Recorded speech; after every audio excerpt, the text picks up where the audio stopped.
लिए जो है 24.5% जो है रिजर्वेशन कोटा है एक्स सर्विसमैन के लिए। जय हिंद साथियों, जब एक सैनिक सेना से सेवानिवृत्ति लेता है या फिर सेवानिवृत्त होता है तो उसकी उम्र 33 साल से लेकर 45 साल के बीच में होती है। और यह जो उम्र है यह बड़ी एक क्रूशियल स्टेज होती है, क्योंकि इस उम्र में एक सैनिक के सबसे ज़्यादा जो है खर्चे होते हैं।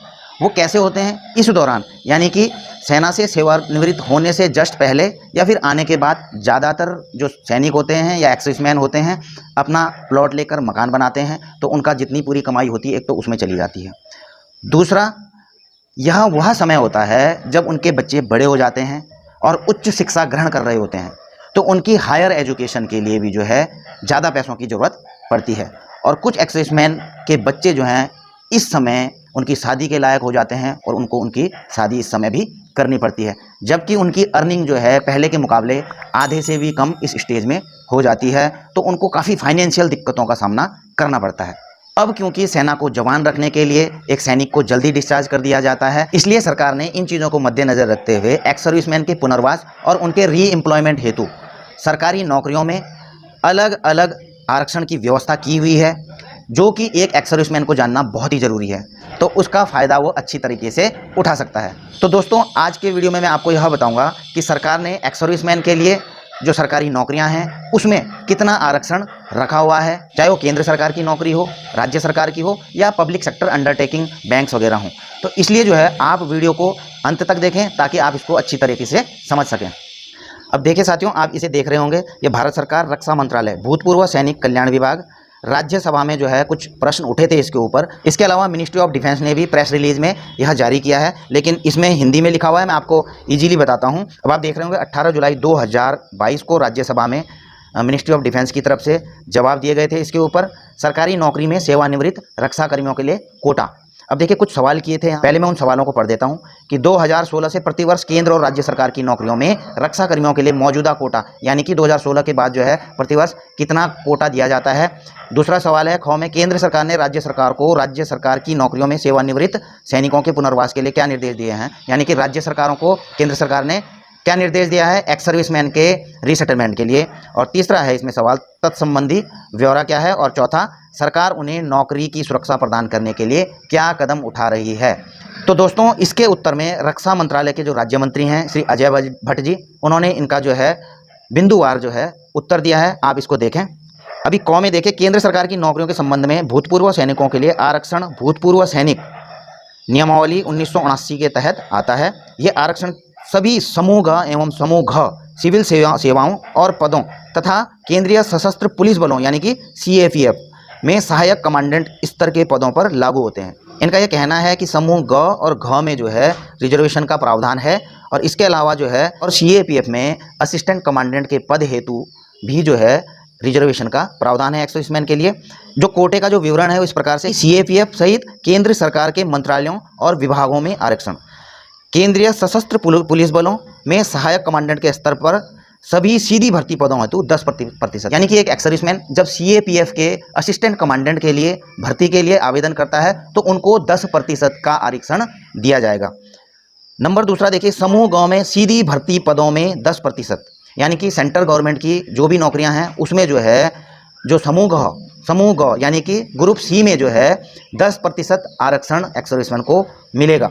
अब देखिए समूह घ में, यानी कि ग्रुप D में सीधी भर्ती के पदों में 20%, यानी कि 20% जो है ग्रुप D की भर्ती में जो है एक्स सर्विसमैन को रिजर्वेशन कोटा दिया हुआ है। इसके अलावा देखिए, केंद्रीय सार्वजनिक क्षेत्र के उपक्रमों और सार्वजनिक क्षेत्र के बैंकों में आरक्षण।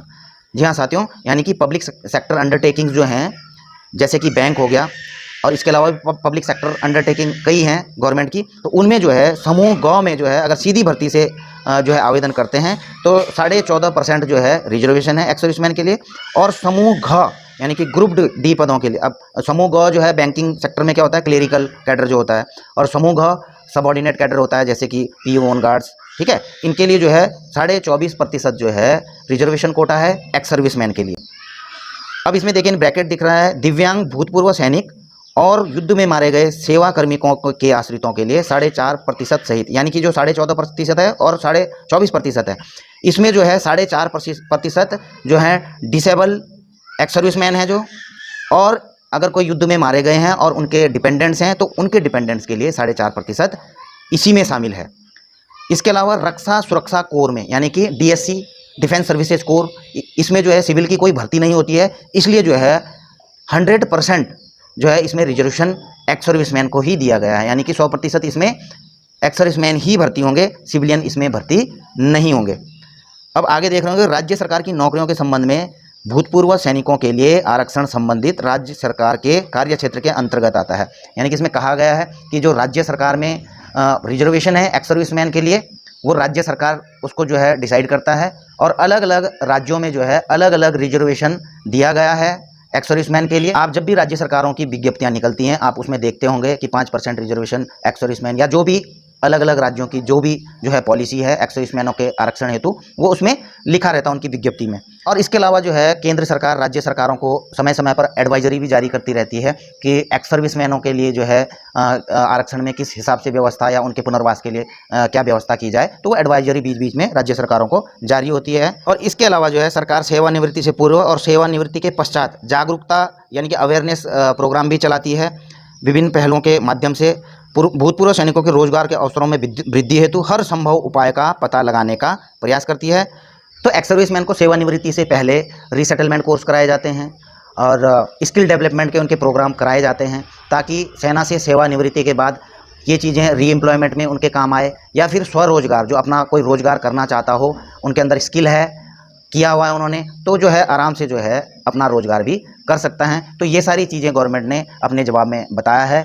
मिनिस्ट्री ऑफ डिफेंस का प्रेस रिलीज और ये राज्यसभा में जो उत्तर दिया गया है, इसका लिंक जो है मैं अपने वीडियो के डिस्क्रिप्शन में डाल दूंगा, आप चाहें तो वहाँ से भी जो है इसको डाउनलोड कर सकते हैं। और आई होप कि आपको वीडियो पसंद आया होगा और एक्स सर्विसमैन का सरकारी नौकरियों में रिजर्वेशन आरक्षण आपको भली भांति पता लग चुका होगा। फिर भी अगर आपके कुछ सवाल हों तो आप कमेंट्स में लिख सकते हैं। वीडियो अगर आपको अच्छा लगा हो तो ऐसे लाइक कर सकते हैं, शेयर कर सकते हैं, ताकि अन्य एक्स सर्विसमैन भाइयों को भी जो है इस चीज़ के बारे में पता लग सके। और आप अगर चैनल में नए हैं तो चैनल को सब्सक्राइब करके बेल आइकन का घंटा दबा सकते हैं, ताकि आपको एक्स सर्विसमैन के पेंशन या फिर जो है वेलफेयर से संबंधित इसी प्रकार की जानकारियाँ मिलती रहें। जल्द मिलूंगा नई जानकारी के साथ। जय हिंद, वंदे मातरम।